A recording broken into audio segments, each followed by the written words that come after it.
Tiens, tu peux me donner le micro, s'il te plaît? Paul est là depuis mars-avril. Enfin, je vais pas le présenter. Je pense qu'il se présentera mieux, lui et son épouse, Meline. Je te laisse te présenter, je te laisse toute la place. Soyez bénis, que le Seigneur vraiment touche nos cœurs à travers la parole qu'il va transmettre de la part de Jésus. Que vraiment nous soyons une terre fertile. Amen. Amen, amen. Merci Seigneur. Merci. Je te laisse la place. Bonjour à tous, ça va? Vous n'êtes pas trop surpris? Voilà, je m'appelle Paul Gruson. J'ai un âge où je suis un peu trop vieux pour les jeunes et un peu trop jeune pour les vieux. C'est un petit peu cet âge intermédiaire où on cherche sa place. Je suis pasteur depuis maintenant, on va dire 10 ans où j'ai commencé mon ministère. Je suis formé dans les assemblées de Dieu, nos chères assemblées de Dieu, peut-être que certains connaissent.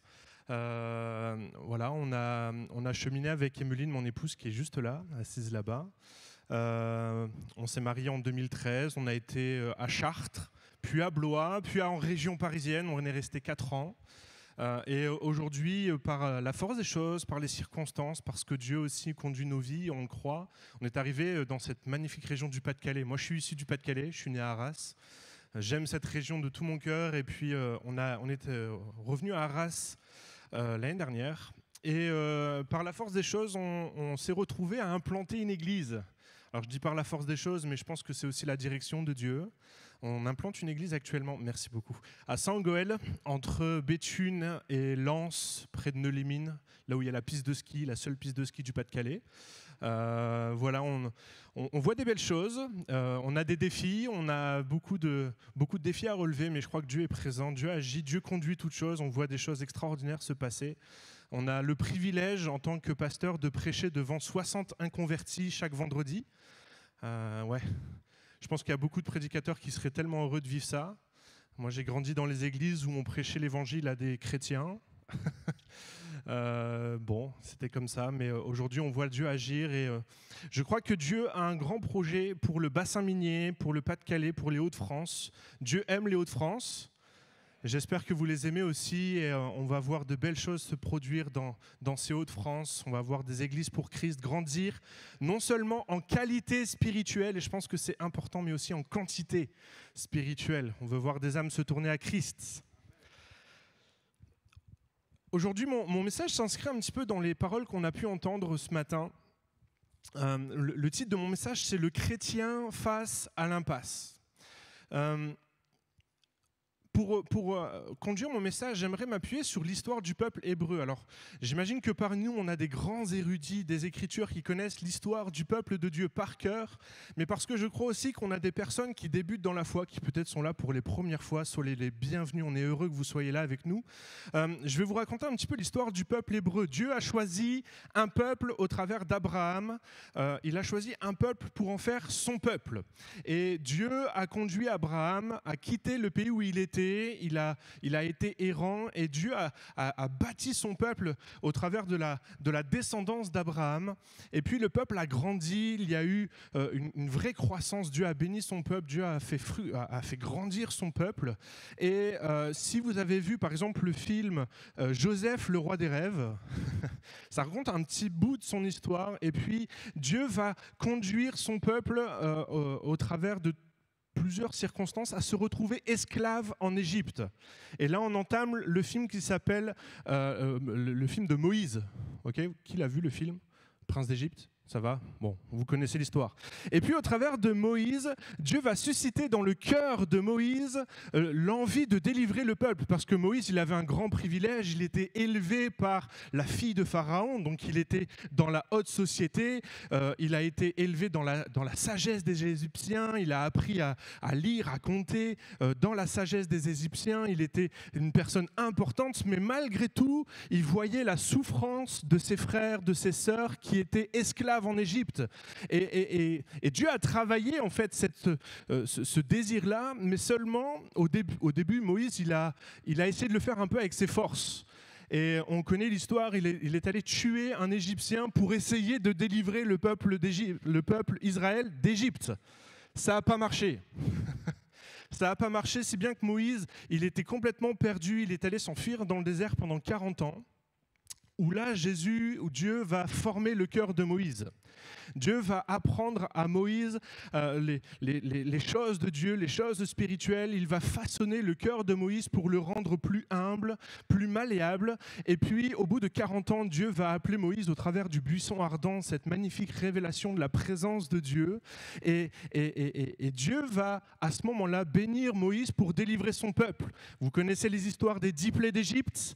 Ensuite, Dieu va envoyer 10 plaies, 10 calamités sur le peuple égyptien pour forcer la main de Pharaon à délivrer son peuple.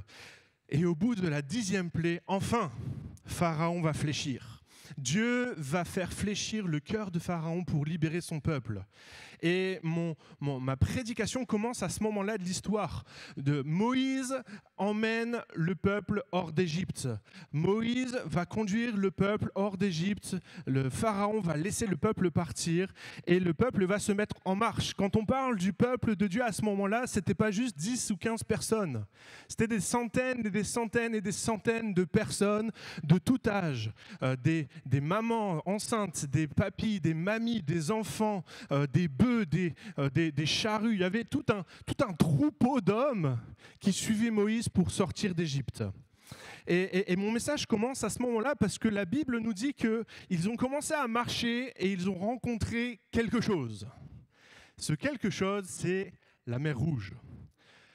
Et parfois, en tant que chrétien, on peut sentir un élan de Dieu dans notre vie où on a vu Dieu agir, on a vu Dieu s'emparer de certaines circonstances de notre vie et puis on a commencé à marcher avec Dieu, on a commencé notre vie spirituelle, puis on a vu la main de Dieu agir. Peut-être que tu as vu des miracles extraordinaires dans ta vie qui a permis de régler certaines circonstances de ta vie, certaines difficultés de ta vie et tu as commencé à marcher jour après jour et aujourd'hui peut-être tu te retrouves face à la mer Rouge, face à une impasse. Je voudrais qu'on puisse lire ensemble Ésaïe chapitre 43, verset 19.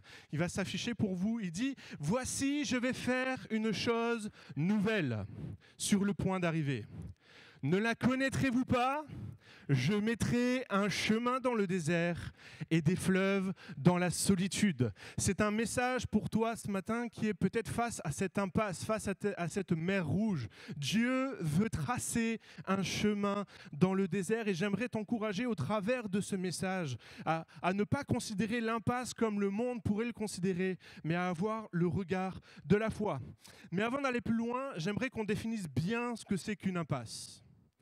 Je connais bien les chrétiens, ça fait quelques temps que je les pratique, puis il y a des chrétiens qui se retrouvent dans des impasses, mais en fait ils y vont tout seuls. C'est des impasses de désobéissance, où Dieu leur a dit quelque chose, c'est très clair ce que Dieu a dit, et puis ils sont là en train, je suis dans une impasse spirituelle, je ne sais pas où aller, alors que Dieu a très clairement dit ce que tu devais faire. Donc ce n'est pas cette impasse-là que je parle. L'impasse dont je te parle, c'est une impasse qui fait monter en toi un désespoir. J'aimerais qu'on puisse lire au fur et à mesure de notre méditation Exode 14, on va lire le verset 11. C'est le désespoir dans l'impasse. Quand tu es dans une impasse, tu es dans le désespoir. Le peuple hébreu, le peuple de Dieu se retrouve face à cette mer Rouge et il dit « Est-ce qu'il n'y avait pas des sépulcres en Égypte sans qu'il fût besoin de nous mener dans le désert pour mourir? Que nous as-tu fait en nous faisant sortir d'Égypte ?» Le peuple de Dieu, il est désespéré au point qu'il ne souhaite qu'une chose, c'est de mourir. Il ne voit que la mort. Il ne voit que déception après déception. Il ne voit que la détresse. Que la solitude, que l'angoisse, c'est quelque chose qui monte en lui. Peut-être que c'est ta situation ce matin. Dieu t'a conduit, tu as la sensation d'être dans une impasse. Peut-être que c'est dans ta famille, où Dieu a béni ta famille pendant un temps. Dieu t'a conduit dans ta famille. Et puis aujourd'hui, tu es dans une impasse. Tes enfants sont éloignés de Dieu.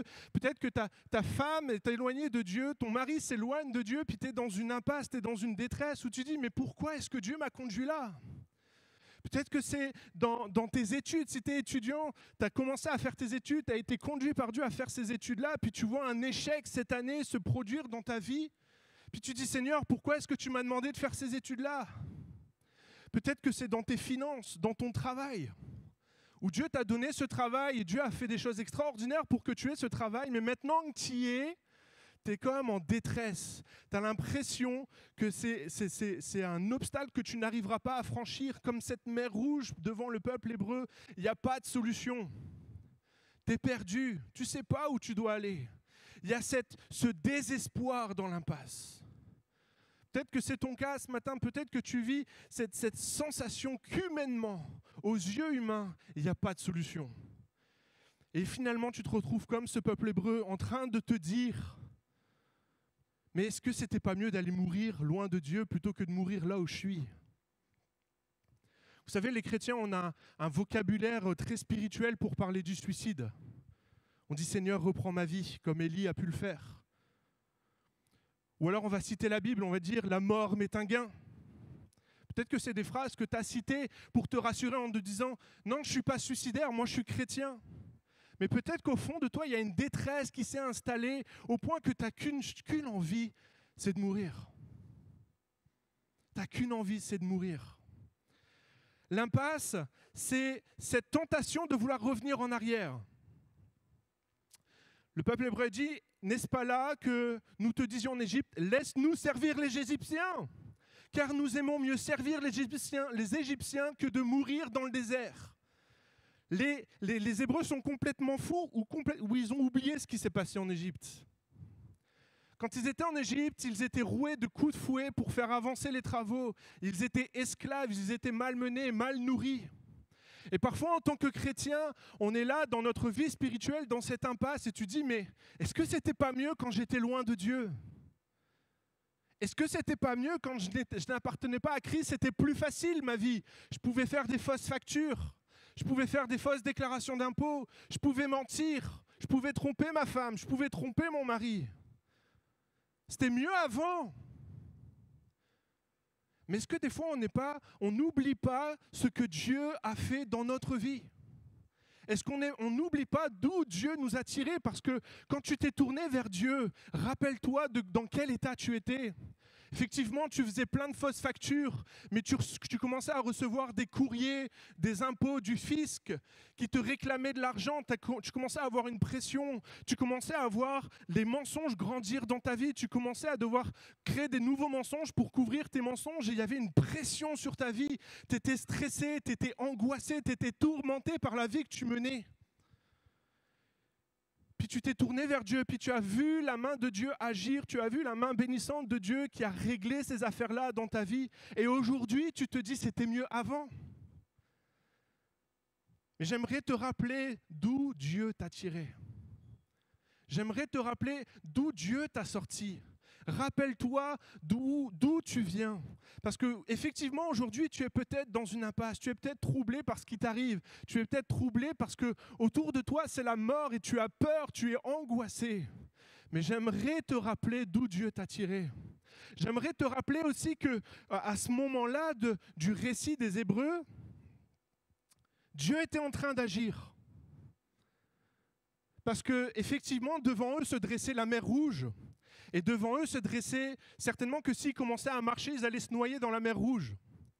Mais ce qu'ils ont oublié, c'est que Dieu était en train d'agir parce qu'il y avait une nuée, une colonne de feu qui les protégeait de l'armée des Égyptiens. Parce que l'armée de Pharaon était à leur trousse, était en train d'essayer de les détruire, était en train de vouloir les tuer. Mais Dieu était en train de les protéger. Tu es dans ton impasse, tu es dans cette détresse, tu es dans ce tourment. Mais j'aimerais que tu réalises que oui, tu avais peut-être la sensation que c'était mieux avant, mais Dieu est en train d'agir en ce moment même. Il est en train d'empêcher l'ennemi d'avancer dans ta vie. Il est en train d'empêcher l'ennemi de faire des percées dans ta vie. Il te protège des assauts de l'adversaire. Il te protège. Et toi, tu as la sensation que tu es tout seul. Mais Dieu, il est derrière toi. Il est en train de te protéger. Il assure tes arrières.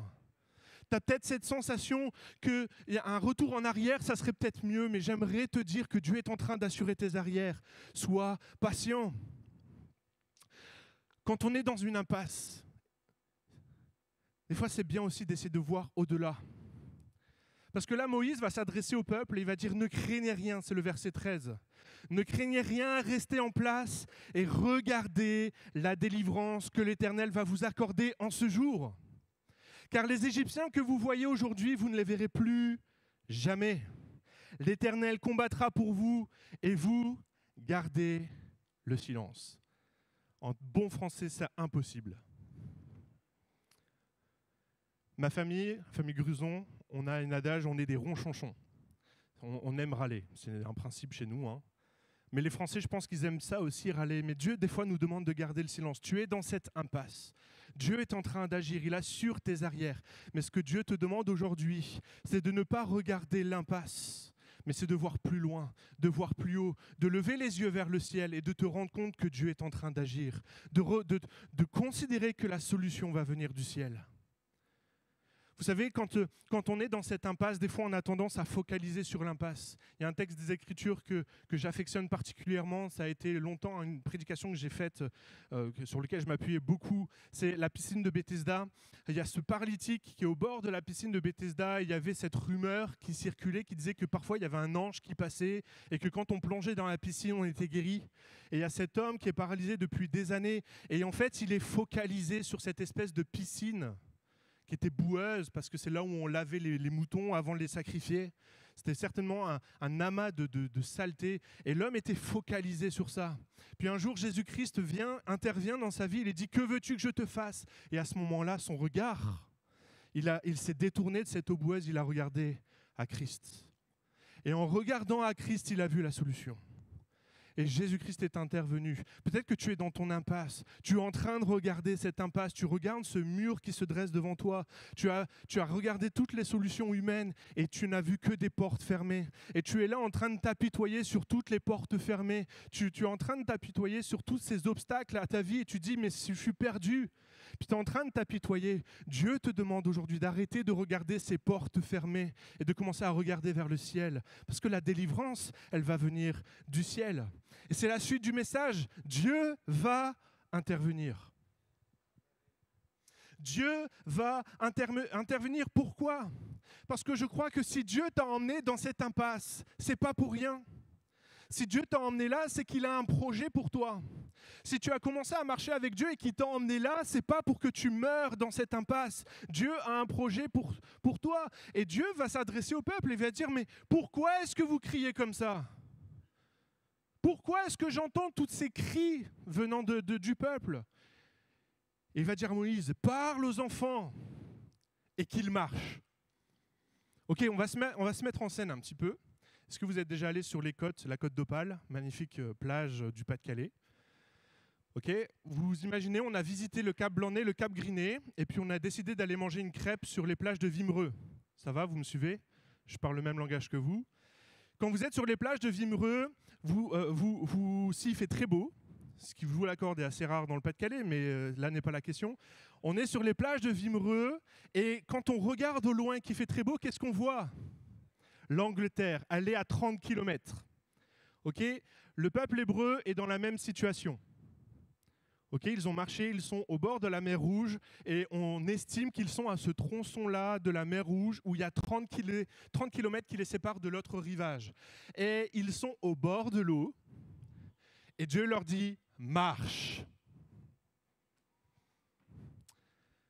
Alors moi j'aime bien vivre la Bible en 3D, j'aime bien me mettre dans la tête des personnages, j'aime bien vivre un peu les choses. Là je m'imagine avec ma femme, mon fils, ma belle-mère, mon beau-père, mes grands-parents, les bœufs, les chevaux de ma sœur, la famille, tout le monde. Il y a tout le monde qui est là. Et Dieu nous dit marche, vas-y commence à marcher dans la plage de Wimereux. Ok, donc là on marche sur le sable, tout va bien, puis on commence à avoir les pieds dans l'eau. Qu'est-ce qu'on fait? On continue ou pas?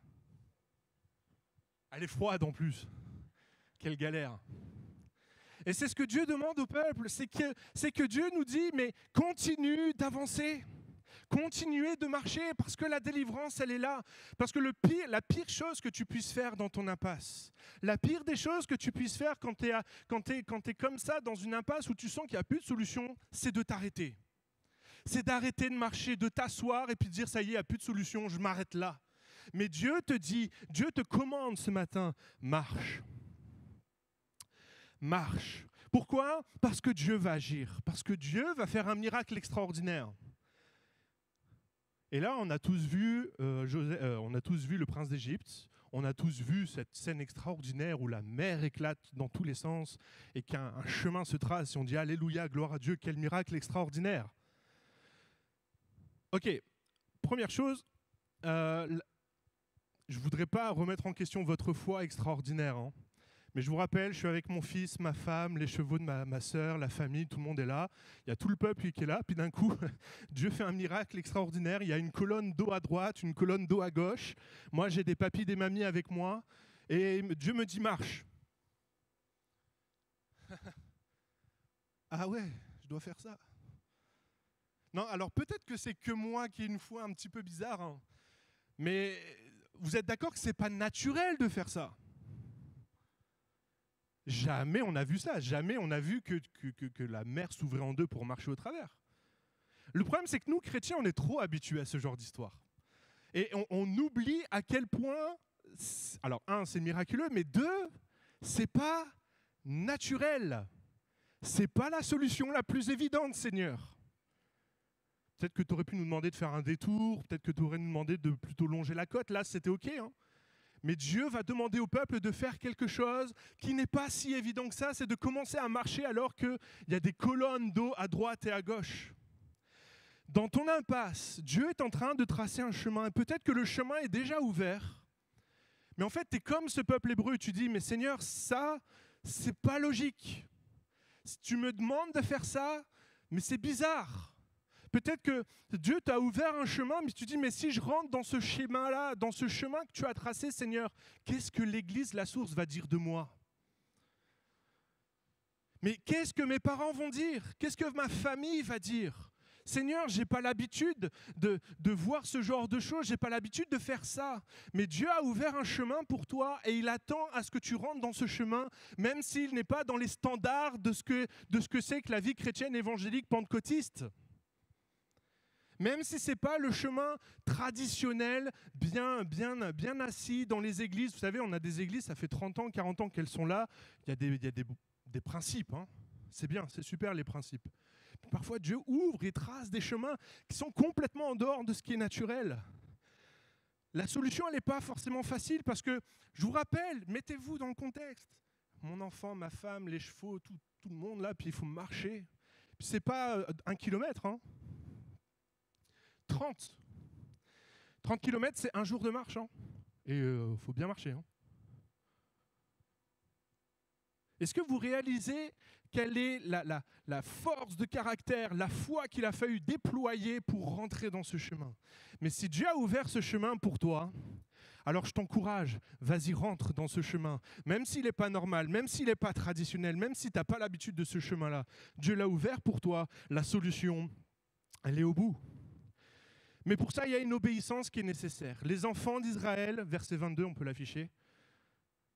Les enfants d'Israël entrèrent au milieu de la mer à sec, et les eaux formaient comme une muraille à leur droite et à leur gauche. Oh, j'aurais aimé être là. Hein. Purée, ça devait être mieux qu'Hollywood. Hein. Mais il y a des fois, il y a cette obéissance qui est nécessaire. Il y a cette obéissance qui est nécessaire à ta vie spirituelle. Parce que si tu ne rentres pas dans ce chemin que Dieu a tracé pour toi, si tu n'acceptes pas de rentrer dans la solution que Dieu a tracée pour toi, tu risques de te faire rattraper par les Égyptiens, tu risques de te faire rattraper par ton passé, tu risques de te faire rattraper par le mal, tu risques de te faire détruire par l'ennemi. Dieu te demande de lui obéir. Je ne sais pas quelle est ta solution, ta situation, je ne sais pas quelle est ton impasse.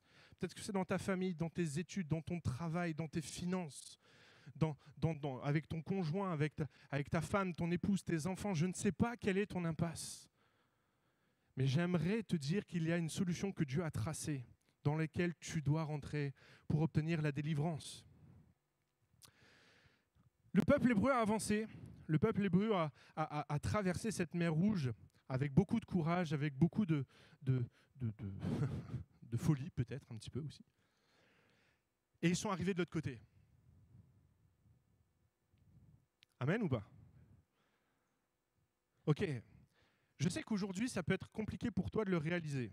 Parce que toi, tu es là, tu es dans l'impasse, tu es dans le dur. Là, tu es dans la difficulté de ta vie et tu as encore du mal à imaginer l'après.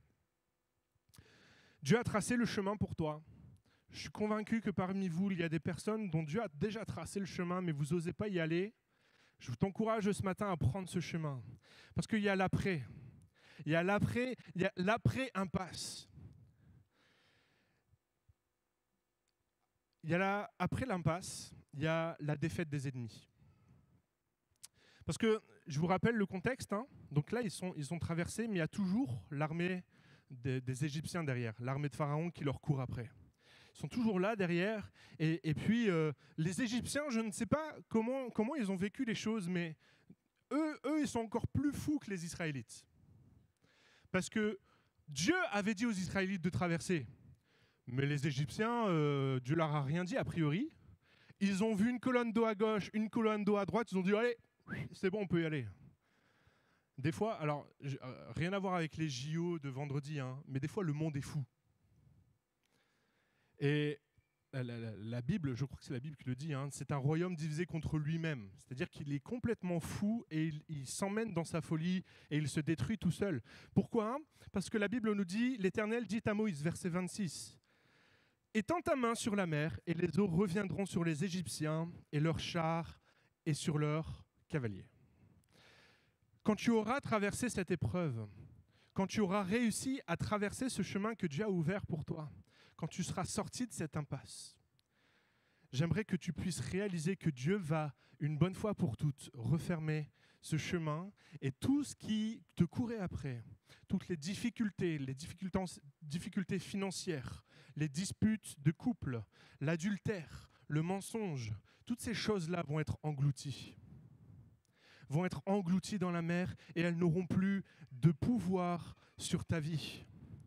Et il y a pour toi une promesse extraordinaire. Peut-être que tu es là pour les premières fois, tu découvres l'Église, tu découvres ce que c'est que la foi chrétienne.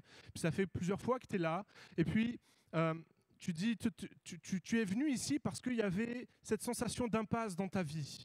Dieu est en train de tracer un chemin et ce chemin, c'est Jésus-Christ.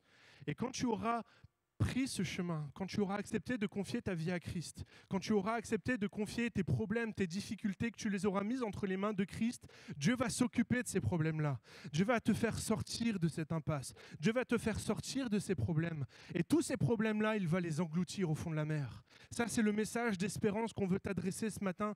Peut-être que toi qui es là pour les premières fois, ou peut-être ça fait des années que tu viens, puis en fait, ce matin, tu as juste eu envie d'écouter parce que le mec, il était un peu bizarre. Puis tu écoutes. Puis Dieu a un message pour toi et il te dit, Dieu a des projets pour toi, l'impasse dans laquelle tu es, il va tracer un chemin. Et puis quand tu emprunteras ce chemin qui est Jésus-Christ, tous les problèmes qui te courent après Dieu, va les terrasser et il va détruire l'ennemi. Il va détruire et l'ennemi n'aura plus de pouvoir sur ta vie. Et ça, j'aimerais qu'on le réalise aussi en tant que chrétien, c'est que l'ennemi, aujourd'hui, n'a plus de pouvoir sur notre vie. Nous sommes enfants de Christ. Nous sommes remplis de l'Esprit de Dieu. Nous sommes remplis de l'Esprit de Dieu. Alléluia. Merci pour votre spontanéité. Une fois que tu auras traversé cette impasse, Dieu va détruire l'ennemi et tu vas vivre ce qu'on appelle un renouveau dans la foi.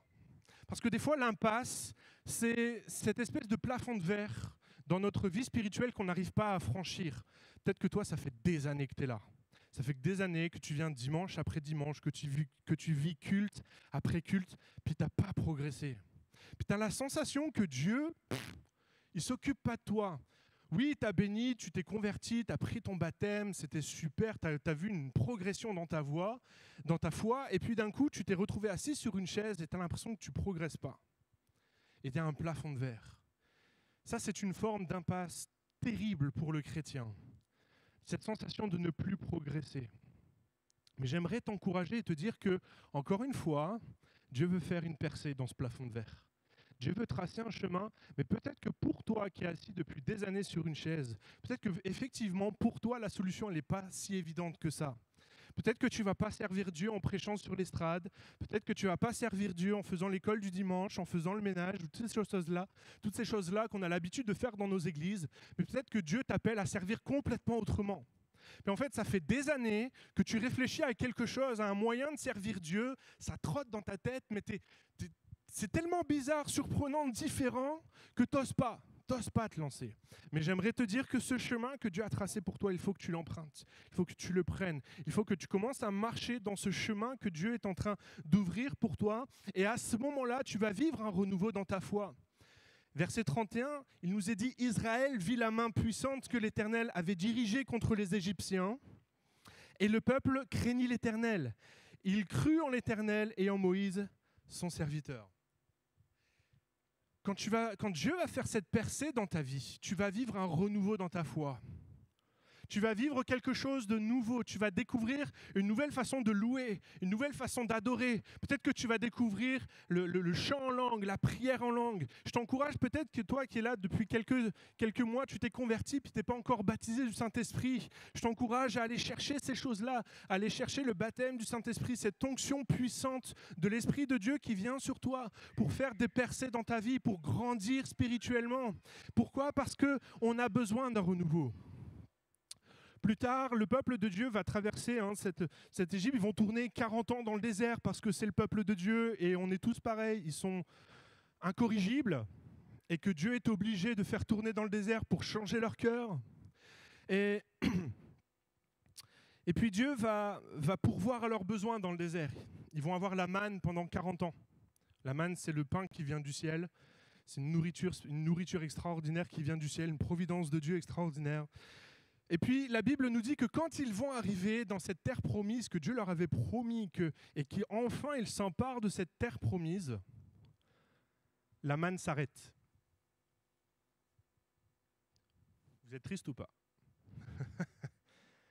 Mais le peuple de Dieu, je pense que pour certains, ils ont dû être tristes. Des fois, en tant que chrétien, on est dans une sorte d'impasse, comme le peuple de Dieu qui tourne en rond dans le désert, parce qu'en fait, on n'accepte pas d'abandonner une bénédiction de Dieu.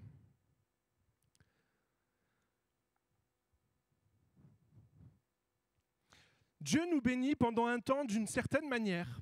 Puis Dieu veut nous faire aller plus loin et pour ça, des fois, il a besoin d'arrêter certaines bénédictions. Tu veux vivre un renouveau spirituel, tu veux sortir de cette impasse spirituelle dans laquelle tu es. Il est peut-être temps pour toi d'abandonner certaines bénédictions de Dieu. Il est peut-être temps de lâcher quelque chose que Dieu t'a donné et tu l'as fait tien en disant « ça c'est à moi, c'est ma bénédiction, je ne veux pas la lâcher ». Le problème, c'est que le peuple de Dieu, s'il n'avait pas arrêté de se nourrir de la manne, s'il n'avait pas accepté de rentrer dans la terre promise, d'affronter Jéricho, d'affronter les géants, d'affronter toutes ces choses-là, il n'aurait jamais accédé à la terre promise. C'est la volonté de Dieu, c'est que tu rentres dans la terre promise, mais pour ça, il a besoin d'arrêter de t'envoyer la manne. Et il a besoin que tu entres dans son projet, que tu entres dans le chemin qu'il a tracé pour toi et que tu puisses enfin vivre ce renouveau dans la foi parce que pour toi, il y a des promesses extraordinaires. Pour toi, il a plus que d'être assis sur une chaise. Pour toi, il a plus que de simplement prier chaque dimanche. Dieu veut te bénir en abondance. La volonté de Dieu a toujours été pour le peuple de le conduire près des eaux paisibles, dans les verts pâturages. Ça, c'est la volonté de Dieu pour ta vie. Il n'a pas voulu que tu restes dans cette impasse. Mais le problème, c'est qu'aujourd'hui, tu es assis dans cette impasse en disant, de toute façon, pour moi, il n'y a plus de solution. C'est fini pour moi. Mais Dieu n'a jamais voulu que tu restes assis dans cette impasse. Mais dans cette impasse, tu as un chemin tracé pour toi. Il faut que tu empruntes ce chemin et que tu vives ce renouveau dans ta foi. J'aimerais conclure ce message, peut-être demander à la louange de venir, si vous voulez bien. Je suis conscient qu'on a abordé pas mal de choses, mais il y a cette composante qui est là, qui est cette sensation d'être dans une impasse. Cette sensation qu'il n'y a plus d'issue possible. Tu as la sensation que si tu continues d'avancer, tu vas mourir. Tu as la sensation que si tu reviens en arrière, c'est encore pire. Peut-être que pour toi, il y a une véritable sensation de désespoir qui a envahi ta vie. Tu as peur, tu es angoissé, tu es dans une détresse énorme. Mais Dieu a tracé un chemin pour toi. Il l'a déjà tracé, il l'a déjà prévu. Tout ce qu'il te demande, c'est d'arrêter de regarder l'impasse dans laquelle tu es et de commencer à regarder vers le ciel. de commencer à regarder à lui, parce que la solution, elle ne viendra pas de cette impasse. La solution, elle va venir de l'Éternel, qui va agir, qui va ouvrir un chemin. Et en empruntant ce chemin, Dieu te promet une chose. 1, il ne t'abandonnera pas. 2, il pourvoira à tes besoins. Et 3, il te conduit dans les verts pâturages près des eaux paisibles. Je prie qu'on se lève ensemble. On va prier et pendant ce temps de louange qu'on prendra encore, pendant ce partage du repas du Seigneur qu'on aura, c'est le temps pour toi de vivre ces choses, parce que tu pourrais avoir entendu ce message et puis le laisser passer, ou tu pourrais le faire tien et commencer à réaliser et à demander à Dieu, ok Seigneur, c'est quoi ce chemin? Montre-moi. C'est quoi, Seigneur, la route que tu veux que j'emprunte? C'est quoi le service que tu veux que je fasse? C'est quoi, Seigneur mon Dieu, que je dois faire pour commencer à rentrer dans ces promesses, à rentrer dans un renouveau de ma foi? Père éternel, je te prie maintenant de continuer à travailler les cœurs. Je te prie que cette parole, elle ne reste pas juste à la surface, mais qu'elle puisse pénétrer les cœurs et porter du fruit. Seigneur mon Dieu, je te prie pour ceux qui sont désespérés dans leur impasse. Je te prie pour les pères, les mères qui voient leurs enfants perdus et qui sont désespérés. Je te prie de les bénir. Je te prie de les renouveler dans leur foi. Je te prie qu'ils lèvent les yeux vers toi et qu'ils puissent te considérer comme étant le sauveur de leurs enfants. Père éternel, je te prie pour les femmes qui voient leur mari se détourner d'elles. Seigneur mon Dieu, je te prie qu'elles puissent se tenir devant toi. Que Seigneur mon Dieu, cette relation n'est pas terminée. Je te prie pour les maris qui voient leurs femmes s'éloigner d'eux. Seigneur mon Dieu, je te prie pour un renouveau de l'amour. Père éternel, je te prie pour les étudiants qui sont perdus dans leurs études. Ils se sont assis, ils ont arrêté. Père éternel, je te prie de leur ouvrir des chemins, leur ouvrir la voie, Seigneur mon Dieu. Je te prie pour les personnes qui sont là depuis des années.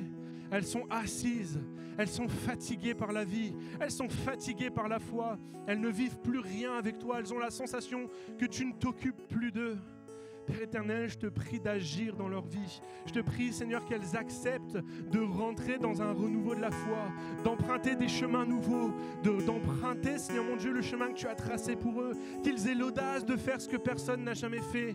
Seigneur mon Dieu, qu'ils aient l'audace de vivre, Seigneur mon Dieu, les choses qu'elles n'ont jamais vécues.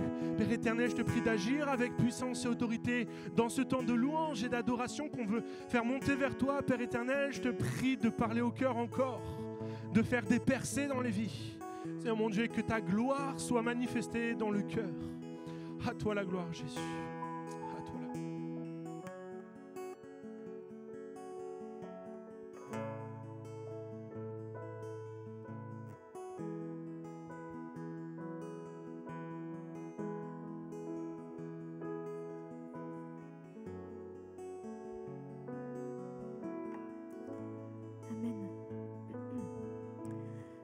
À rester dans ce recueillement et on va prendre ce chant simple qui nous dit: tout ce qu'il me faut, c'est louer, tout ce qu'il me faut, c'est proclamer son nom, tout ce qu'il me faut, c'est lever les mains et tomber à genoux. Si vous avez envie de vous mettre à genoux, vous pouvez le faire. Tout ce qu'il me faut, c'est trouver. Amen. Tout ce qu'il me faut, c'est louer. Tout ce qu'il me faut, c'est proclamer son nom. Tout ce qu'il me faut, c'est lever les mains et tomber à genoux. Tout ce qu'il me faut, c'est le trouver. Tout ce qu'il me faut, c'est le laisser entrer. Tout ce qu'il me faut, c'est louer. Adorer Dieu. Ce chant est simple, je vous invite à le reprendre comme une prière de tout notre cœur. Je vous invite vraiment à vous centrer sur Jésus. Merci pour ta parole, Père. On veut chanter ce chant de tout notre cœur.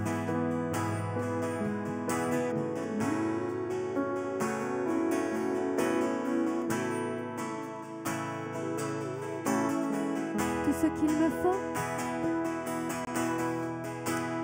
tout ce qu'il me faut, c'est louer.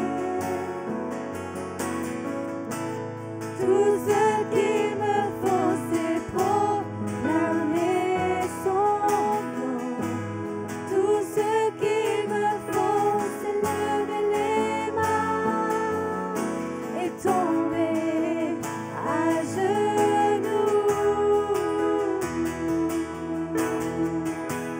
Tout ce qu'il me faut, c'est le trouver. Tout ce qu'il me faut, c'est le laisser entrer. Tout ce qu'il me faut, c'est louer. Adorer Dieu. Pendant que la musique continue, je vous invite à prier. Je vous invite à vous rappeler les mots de notre frère. Les mots que notre frère a eu à cœur, a reçus de Dieu. Je vous invite vraiment à vous rapprocher de Dieu. Mon Père, je t'ouvre mon cœur, je t'ouvre mon âme. Père, sers-toi de moi comme bon te semble. Que je sois un outil facile entre tes mains. Oh Seigneur, remplis. Seigneur, nous voulons être un vase d'argile. Que tu remplis, Seigneur. Que tu laves, que tu remplis, Seigneur. Oh Jésus, merci parce que tu poses ta main sur ton Église. Merci parce que tu rafraîchis l'Église. Seigneur, nous voulons nous laisser rafraîchir et être un phare dans ce monde. Être un phare brillant, pur, lavé par le sang de Jésus.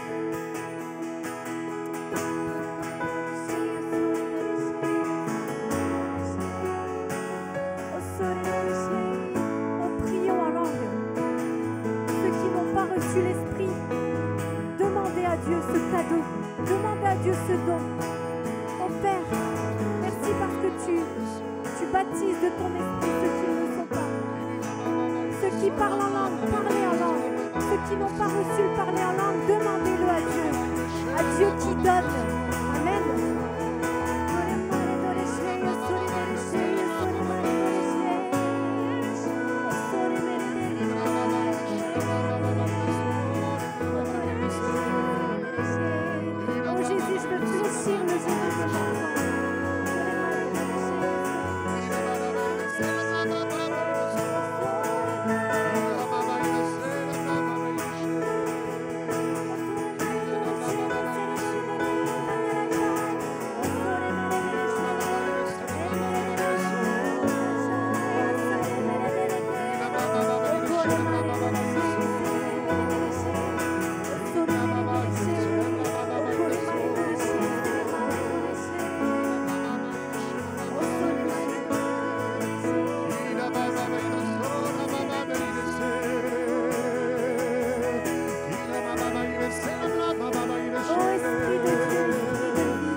Un chemin au Père des miracles. Lumière dans les ténèbres, Oh Dieu, c'est ce que tu es. C'est ce que tu es. Tu traces un chemin au Père des miracles. Tu tiens tes promesses. Lumière dans les ténèbres, Oh Dieu, c'est ce que tu es. Dieu ne change pas. Ce qu'il a fait il y a plusieurs centaines d'années au peuple juif, il est encore capable de le faire pour ta vie. Merci Seigneur pour ce message où tu nous rappelles que peu importe l'impasse dans laquelle nous pouvons nous trouver, tu es là. Tu traces un chemin. Tu opères le miracle pour nous. Peu importe l'image dont nous avons de nous-mêmes, tu nous aimes d'un amour incomparable et tu veux nous édifier. Tu veux nous libérer. Tu veux nous bénir. Tu nous aimes d'un amour infaillible. À toi toute la gloire, Seigneur. Merci. Merci pour ta présence dans nos vies. Que le nom de l'Éternel soit béni. Alléluia. Merci Seigneur. Prenons donc place.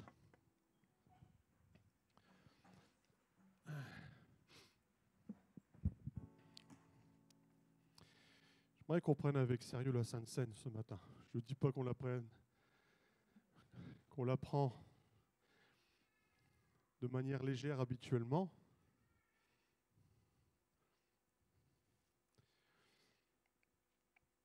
Alexis, est-ce que tu peux venir, s'il te plaît, pour servir? J'appelle pour servir des hommes, des vrais hommes et des vraies femmes. Pour info, j'ai demandé à ce que la Sainte Seine soit filmée en réponse à ce qui s'est fait ces derniers jours.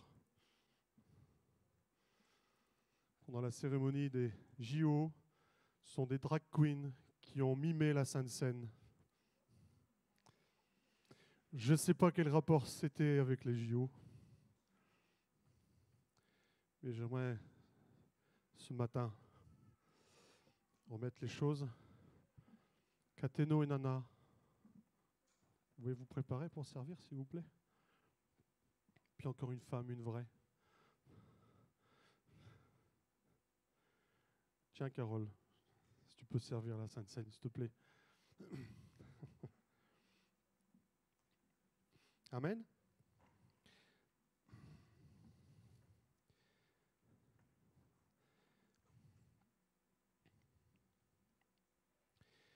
Jean 6, 54, Jésus nous dit « Celui qui mange ma chair et boit mon sang a la vie éternelle, et je le ressusciterai au dernier jour. » La Sainte Seine n'est pas n'importe quoi. Elle est une bénédiction pour ceux qui croient en Jésus. Elle nous donne la vie éternelle. Parce que nous proclamons que nous sommes ses enfants, que nous sommes son corps. Alléluia. Il y a une promesse qui est derrière. Marc 16, versets 15 et 18. Et puis il leur dit, « Allez par tout le monde et prêchez la bonne nouvelle à toute la création. Celui qui croira et sera baptisé sera sauvé. Mais celui qui ne croira pas sera condamné. Voici les miracles qui accompagneront ceux qui auront cru. En mon nom, ils chasseront des démons. Ils parleront de nouvelles langues. Ils saisiront des serpents. S'ils boivent quelques breuvages mortels, il ne leur fera point de mal. Ils imposeront les mains aux malades et les malades seront guéris. » Amen. C'est la promesse qui est donnée si nous confessons Jésus comme notre Sauveur, si nous nous convertissons, si nous lui donnons notre vie, si nous sommes baptisés en son nom, que nous prenons part à la Sainte Seine dans l'obéissance. Alors nous sommes sauvés. Il y a des promesses derrière, des promesses de bénédiction, des promesses de vie, des promesses de puissance. Amen. Mais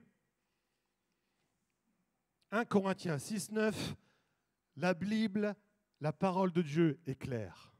1 Corinthiens 6, 9, ne savez-vous pas que les injustes n'hériteront pas le royaume de Dieu? Ne vous y trompez pas, ni les impudiques, ni les idolâtres, ni les adultères, ni les efféminés, ni les infâmes. Amen. C'est la parole de Dieu qui le dit.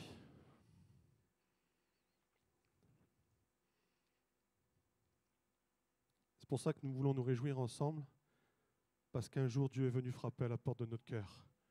Nous lui avons donné nos vies. Nous sommes repentis de notre vie passée. Et nous avons tellement vécu de choses avec Dieu. Même si parfois, comme nous l'a rappelé Paul, dans nos impasses, il y a des pensées de retour en arrière. Mais gloire à Dieu, ça ne reste qu'en état de pensée. Nous avons tellement vécu de choses avec Dieu, il est hors de question de faire marche arrière.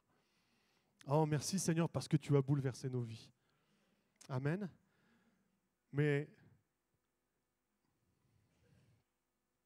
La foi en Christ, c'est quelque chose de sérieux, puisque nous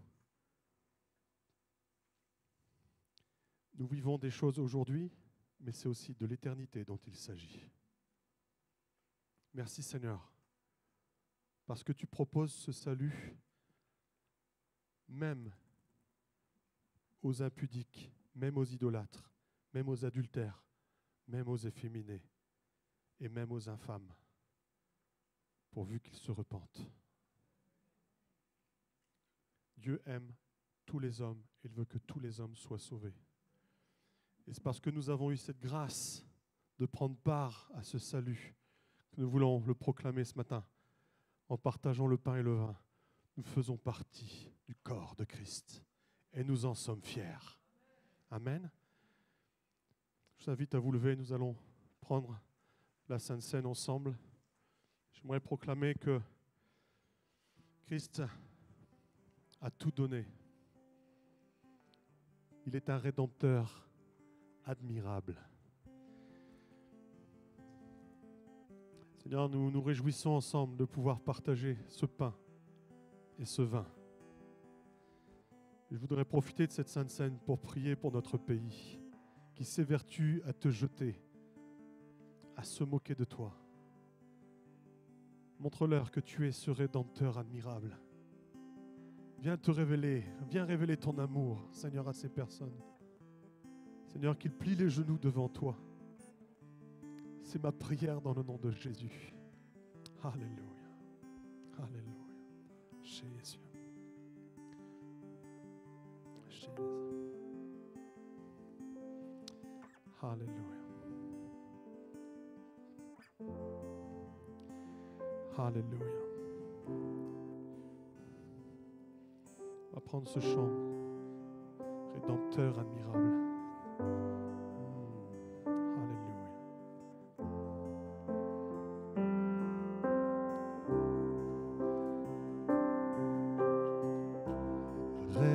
Rédempteur admirable,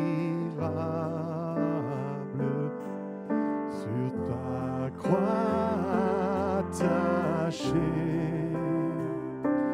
traité comme un coupable, brisé pour mon péché. Ton angoisse suprême, ta douleur, ton tourment me disent, vois, je t'aime, j'ai pris ton châtiment.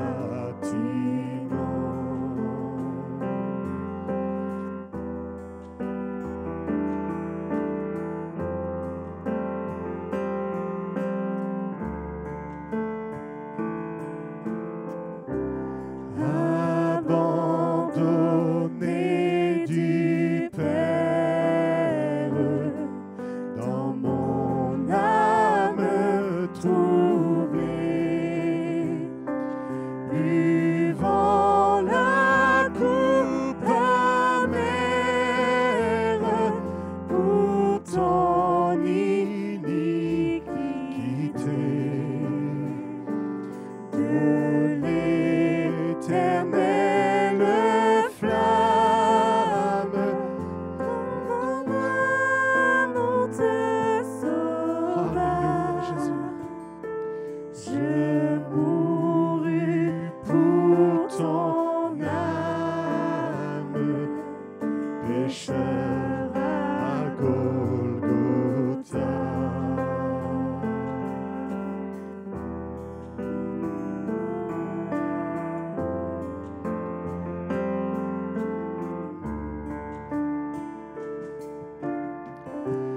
Le sang de mes blessures, ma couronne de roi, toutes ces meurtrissures, comprends le J'ai subi ta souffrance, j'ai porté ta longueur, contemple en assurance ton grand libérateur.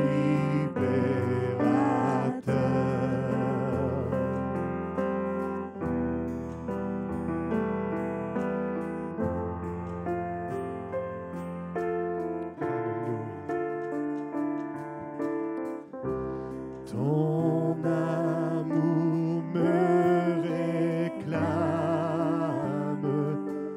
me voici, cher Sauveur. Prends mon corps et mon âme au prix de ta douleur. Oui, mon âme ravie, désormais ne veulent plus que vivre de ta vie à ta gloire, ô Jésus. Ton amour me réclame.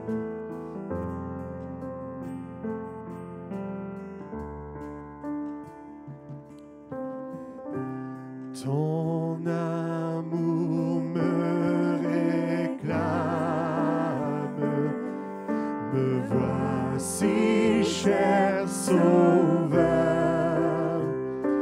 Prends mon corps et mon âme pour prix de ta douleur. Oui, mon âme ravie, désormais ne veulent plus que vivre de ta vie à ta gloire, ô Jésus.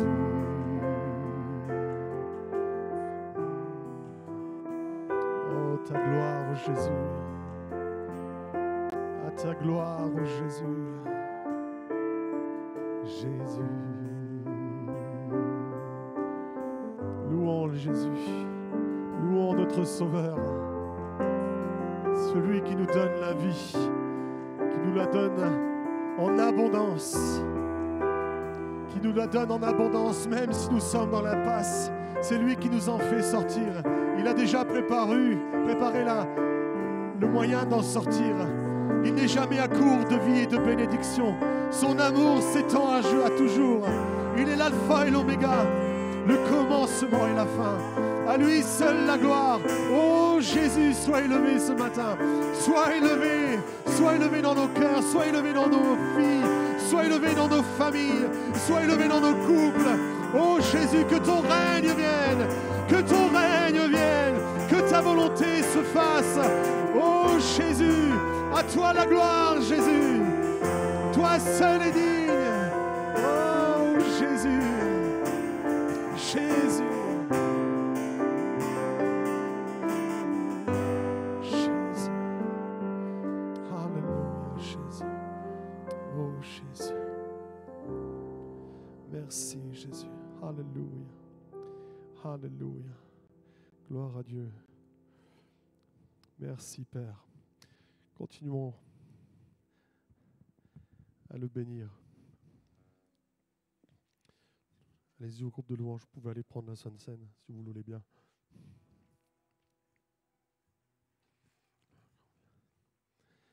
Alléluia.